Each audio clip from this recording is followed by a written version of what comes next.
5, 4, 3, 2, 1, 0.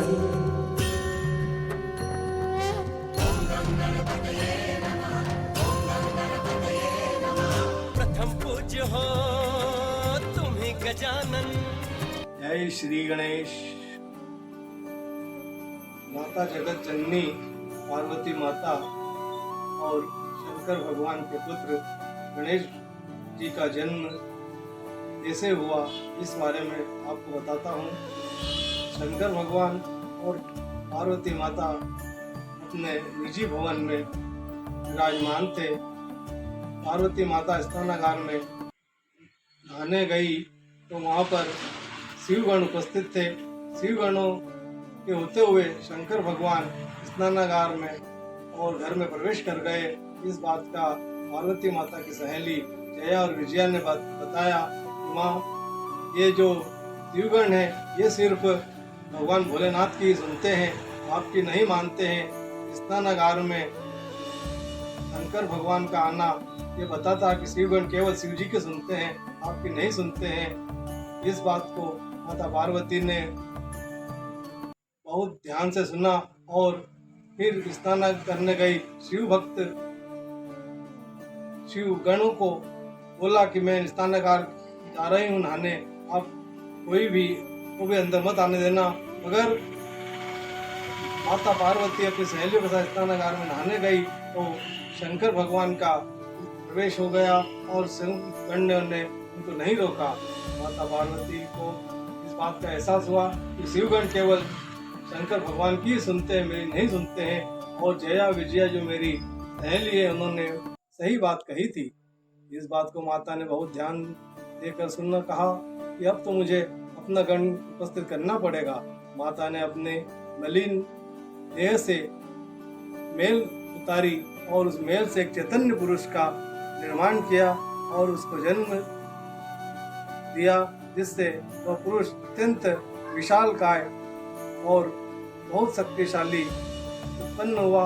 और उसने उत्पन्न होते ही माता को प्रणाम किया तो बोला, माता मेरे लिए क्या आदेश है। माता ने कहा, मैं जब भी स्नानागार में नहाने जाऊं, जब कोई भी इस घर के अंदर प्रवेश नहीं करे, मैंने तेरी को जो जन्म दिया है, तेरे को जो पैदा किया है, इसलिए किया है कि तू द्वारपाल के रूप में महल के सामने खड़ा रहे, कोई को भी अंदर प्रवेश मत करने देना बिना मेरी आज्ञा के। और माता पार्वती ने उसे बहुत प्यार किया और उस दिव्य पुरुष को हाथ में दिव्य छड़ी दे दी और उसको कहा कि मेरे महल के सामने ही खड़ा रहना, अंदर मत आने देना किसी को भी, वो चाहे कोई भी हो। गणपति भगवान द्वारपाल के रूप में दिव्य छड़ी के साथ वहाँ खड़े हो गए। माता ने उनको अनेक वस्त्राभूषण दिए और विभिन्न रत्न आभूषण देके उनको तैयार करा और द्वारपाल के रूप में उनको खड़ा कर दिया, जिससे कोई को भी अंदर आना माता पार्वती की बिना अनुमति के अंदर नहीं आएगा। ऐसा पार्वती माता ने गणपति को आदेश दिया, मेरी आज्ञा के बिना कोई भी अंदर घर का प्रवेश नहीं करे। माता पार्वती अपनी सहेली जया और विजया के साथ स्नानागार में नहाने चली गई। द्वार पे उनका द्वारपाल के रूप में जो उन्होंने पुरुष चैतन्य पुरुष को जन्म दिया था और अपने मेल से बनाया था, वो द्वारपाल दिव्य छड़ी लेकर उपस्थित था। भोलेनाथ भंडारी महंकाल महाराज शंकर भगवान घर में प्रवेश करने लगे तो शंकर भगवान समझे कि ये कोई शिवगण ही होगा। उसने उस बालक की तरफ ध्यान भी नहीं दिया शंकर भगवान ने और अंदर जाने लगे। उस बालक ने देखा कि ये तो बिना पूछे अंदर जा रहे हैं, कौन है ये। उन्होंने जो माता पार्वती ने जगत जननी ने जो छड़ी दिव्य छड़ी दी थी उसको उन्होंने आड़ा कर दिया, शंकर भगवान को अंदर नहीं जाने दिया। शंकर भगवान आश्चर्य से बोले कि मुझे रोकने वाला ये बालक कौन है और इस छड़ी को क्यों मेरे सामने रख दी। शंकर भगवान को आश्चर्य हुआ तो शंकर भगवान ने बोला कि तू कौन है, अरे मूर्ख, तू मुझे नहीं जानता, मैं माता पार्वती का पति शंकर हूँ, तो तू मुझे ही जाने से रोक रहा है। गणपति भगवान बोले, माता की आज्ञा है कि जब तक माता स्नानागार से नहा के बाहर नहीं आएगी तब तक किसी को भी अंदर जाने के नहीं दूंगा मैं। शंकर भगवान को भी गणपति भगवान ने रोक दिया। जब शंकर भगवान फिर अंदर जाने लगे तो फिर गणपति भगवान ने दिव्य छड़ी से गणपति भगवान ने शंकर भगवान को रोक दिया। शंकर भगवान सोचे, बालक बार बार मुझे रोक रहा है, ये कौन है? ये मूर्ख को इतनी अकल नहीं कि मैं इस महल का स्वामी हूँ, मुझे ही रोक रहा है। उन्होंने एक तरफ हटकर खड़े हो गए शंकर भगवान और अपने गणों को बुलाया और गणों से कहा कि जाओ देखो ये बालक कौन है जो मुझे बार बार अंदर घर में प्रवेश करने से रोक रहा है। शंकर भगवान ने उन गणों को गणेश जी के पास भेजा। तो बालक के पास जाकर उससे पूछा कि तू कौन है, क्या है? तब गणपति भगवान बोले कि मैं माता पार्वती का शक्तिवान पुत्र हूँ। माँ जगत जननी ने मुझे द्वारपाल के रूप में नियुक्त किया है, किसी को भी अंदर नहीं आने दूंगा। अगर शंकर भगवान और जो कोई भी है शिवगण, आप लोग एक तरफ खड़े हो सकते हैं, मगर महल के अंदर प्रवेश नहीं कर सकते हैं। शंकर भगवान से उन शिवगणों ने कहा, वो माता जगत जननी का पुत्र बता रहा है अपने आप को और हम उससे कुछ कहते तो वो लड़ने के लिए तैयार है। उसके हाथ में एक दिव्य छड़ी है कि बार बार हमको रोक रहा है, हमको भी अंदर नहीं जान दे रहा और ना बात कर रहा, कह रहा कि एक तरफ आप लोग खड़े हो सकते हो और अंदर नहीं जा सकते हो। शंकर भगवान को क्रोध आ गया। उन्होंने कहा कि तुम इतने शक्तिशाली होकर वापस आ गए, जाओ उससे कैसे भी युद्ध करो और उसको वहां से हटाओ। अगर वो नहीं मानता है तो उसे युद्ध करो, उसको कैसे भी हराओ और मेरे लिए रास्ता साफ करो। शिवगण गणपति भगवान से लड़ने के लिए तैयार हो गए। वापस अपने अपने हाथों में हथियार लेकर शिवगण उनके साथ लड़ने चले गए। गणपति भगवान ने अपने दिव्य छड़ी से उन सभी शिवगणों को परास्त कर दिया, लहूलुहान कर दिया। सभी शिवगण वहां से भागते हुए अपने वापस शंकर जी पास आए और बोले कि वह तो बहुत शक्तिशाली माँ जगत जननी का पुत्र है और हमें सबको वहां से भगना पड़ा। बहुत दिव्य दृष्टि है और बहुत दिव्य छड़ी से ऐसा प्रहार कर रहा है कि जमीन भी कांप जाती है। हमारे आधे गण कोई लहूलुहान हो गया है, कोई हाथ पैर टूट गए हैं। ऐसे वो दिव्य छड़ी से हमले कर रहा है। शिवगण परास्त होकर वापस शंकर भगवान के पास आए। शंकर भगवान ने शिवगणों को, भूत प्रेत को, जितने भी उनके गण थे सबको वापस भेजा कि जाओ उस बालक को मारना पड़े तो मार दो, अगर उसको मेरे महल से दूर हटा दो। तभी शिवगण, भूत, पिशाच, प्रेत सब गणपति भगवान से लड़ने गए, मगर किसी को भी गणपति से लड़ने की हिम्मत नहीं हुई। जब जब गणपति भगवान उस दिव्य छड़ी से प्रहार करते तभी भूत प्रेत पिशाच सब भाग गए। गणपति भगवान सोचे अब क्या करूं,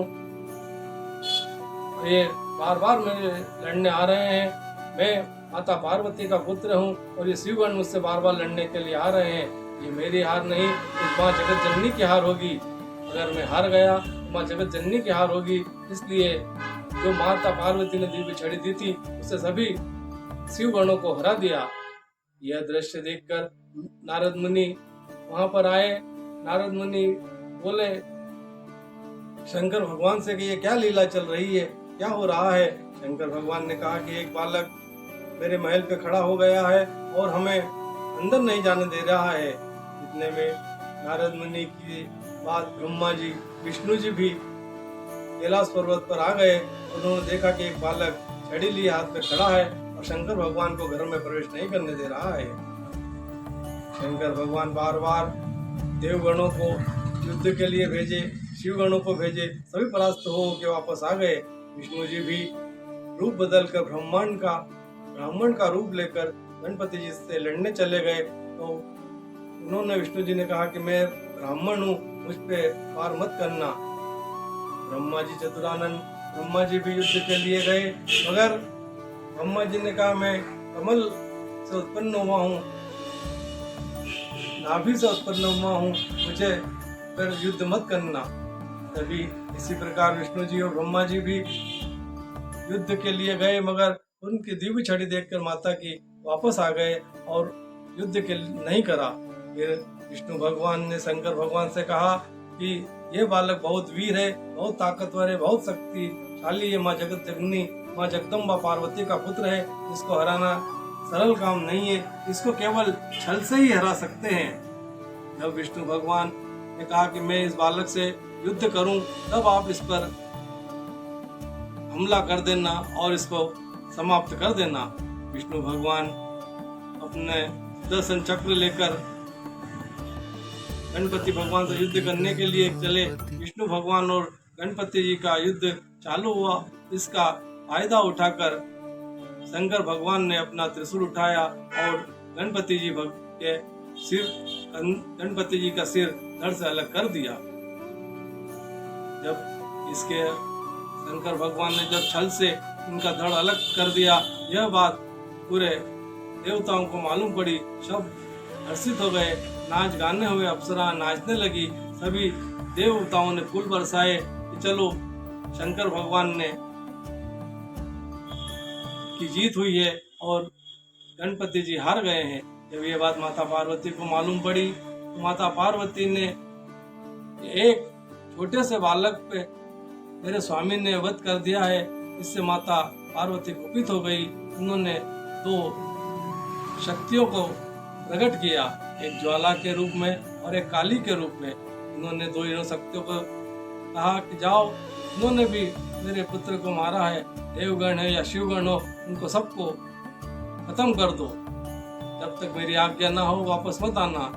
वो दोनों शक्तियां सभी देवताओं, शिवगणों को और देवगणों का खत्म कर दिया और सभी सेनाओं को परास्त कर दिया। इससे पूरे देवलोक में, शिवलोक में हाहाकार मच गया। सभी शिवलोक के और देवलोक वाले बोले कि अब ये क्या हो रहा है।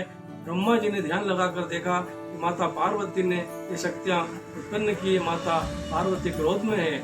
माता पार्वती को कैसे मनाया जाए, इसके लिए समस्त देवता, नारद मुनि, ऋषिगण, शिव जी, विष्णु भगवान, ब्रह्मा जी सभी माता पार्वती को मनाने के लिए पूजा पाठ करने लगे और बताने लगे। आगे आगे नारद मुनि ने ब्रह्मा जी को कर दिया, ऋषिगणों को कर दिया।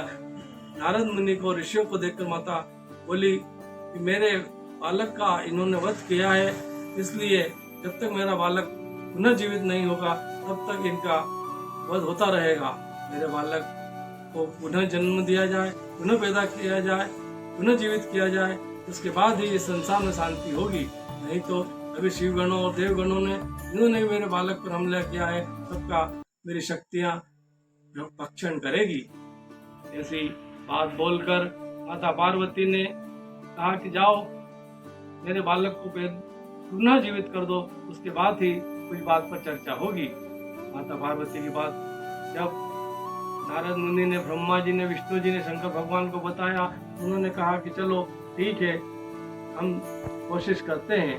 शंकर भगवान ने ध्यान लगाया और बोला कि जाओ, उत्तर दिशा की ओर जाओ और जो भी पहला व्यक्ति मिले उसका सिर काट के ले आओ। वो सिर को बालक के धड़ के ऊपर रख देना, उसके बाद उसको जीवित कर दिया जाएगा। सभी देवता उत्तर दिशा की ओर गए। वहाँ हाथी का बच्चा था, उसका सिर काट के ले आए। उसका सिर गणपति जी के धड़ के ऊपर रख दिया। समस्त देवताओं ने और शंकर भगवान ने उसमें प्राण फूके और उसे जीवित कर दिया। शंकर भगवान के आशीर्वाद से पुनः जीवित हो गया। यह खबर जब माता पार्वती को लगी तो माता पार्वती दौड़ी दौड़ी आई और अपने बच्चे को गले से लगाया। विष्णु भगवान ने बोला, यह प्रथम देवता के रूप में पूजा जाएगा, इसकी पूजा होने के बाद ही किसी अन्य देवता की पूजा होगी। ब्रह्मा, विष्णु, महेश तीनों देवता ने कहा कि हमारी पूजा से पहले इस बालक की पूजा होगी, तभी पूजा स्वीकार होगी। हमारे अलावा किसी भी देवी देवता की पूजा इस बालक की पूजा से पहले नहीं होगी। जो भी इस बालक की पूजा नहीं करेगा, अन्य देवताओं की पूजा करेगा, उसकी पूजा कोई भी देवता मान्य नहीं करेगा। बोल गणपति भगवान की जय।